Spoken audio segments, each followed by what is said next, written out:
تو اللہ صرف محمد و آل محمد علیہ السلام سے محبت نہیں کرتا، بلکہ ان سے بھی محبت کرتا ہے جو محمد و آل محمد سے محبت کرے۔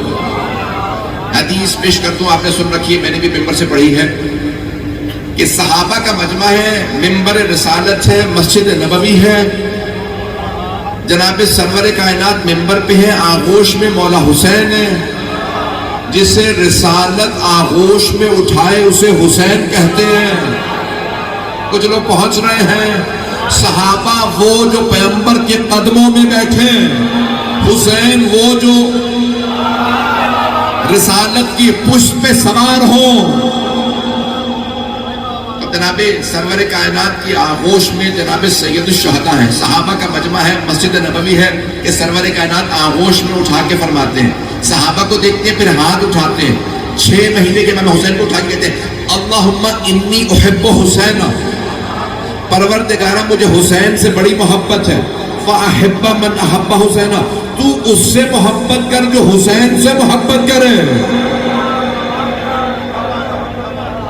اللہ کو امام حسین سے بڑی محبت ہے، جو محبوب خدا کا محبوب ہو۔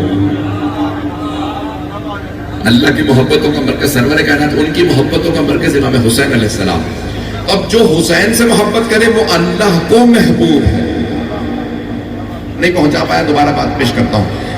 جو امام حسین سے محبت کرے اللہ اس سے محبت کرتا ہے۔ حدیث کو سن لیجئے گا، یہ مسائل الشیعہ میں بھی ہے، بحار الانوار میں بھی ہے، کامل الزیارات میں بھی ہے، مستدرک میں بھی ہے، 4 حوالے دے دیجئے۔ آگے بڑھ رہا ہوں، حدیث ہے امام صادق علیہ السلام کی، فرماتے ہیں اذا اراد اللہ عبدا خیرا، اللہ اپنے جس بندے کی خیر چاہے، اللہ فی قلبہ حب الحسین، تو اس کے دل میں حسین کی محبت اتار دیتا۔ اللہ فی قلبہ حب الحسین، اتنا ہی نہیں، مولا فرماتے ہیں وحب زیارت، میں نے ترجمہ نہیں کیا، کچھ لوگ پہنچ گئے کہ اللہ اپنے جس بندے کی خیر چاہتا ہے اس کے دل میں حسین کی محبت بھی اتارتا ہے، اور حسین کی زیارت کی محبت۔